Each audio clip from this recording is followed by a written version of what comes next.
Merong nakikipag-usap daw sa management ng ABS-CBN na kung pwede raw na patigilin kami dito na magbalita tungkol sa Katniel, sa break-up, di umano, lalo na kay Daniel. Pinapatigil kami. OG Diaz, pinatatahimik ng kampo ng Katniel sa isyu ng hiwalayan.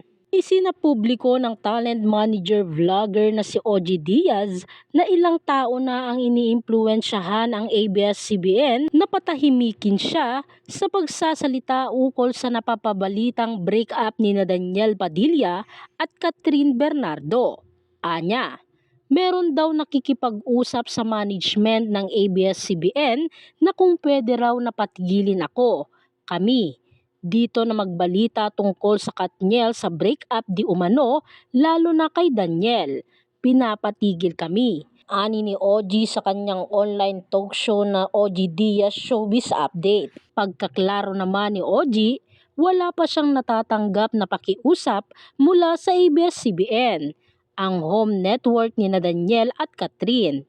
Kaugnay nito, idinagdag ng controversial talent manager na mayroon ng reaksyon sa planong pagpigil sa kanya magsalita sa kampo ni Catherine. Meron pang nakarating sa akin. Meron namang nakipag-usap sa kampo ni Catherine Bernardo. Yun na nga, parang nakarating kay Catherine na merong nakikipag-usap sa management ng ABS-CBN para patigilin ako. Ang sabi ng kampo ni Catherine, nakarating lang naman sa akin ito. Let them be.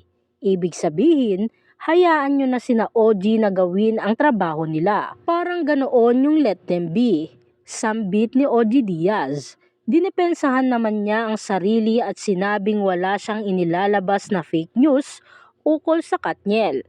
Una sa lahat, wala po kaming ibinabalita rito na nakakasirang puri kay Catherine, kay Daniel o sa relasyon. Ang lagi rin naming sinasabi rito, yun lang po ang nababalita namin pero hindi pa confirm.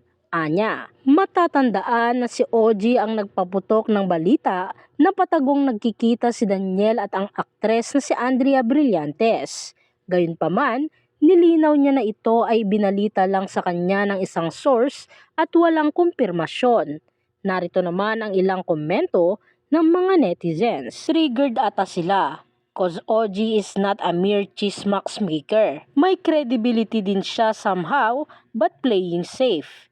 Let the people decipher. So totoo nga chismosa ka. Ha ha ha.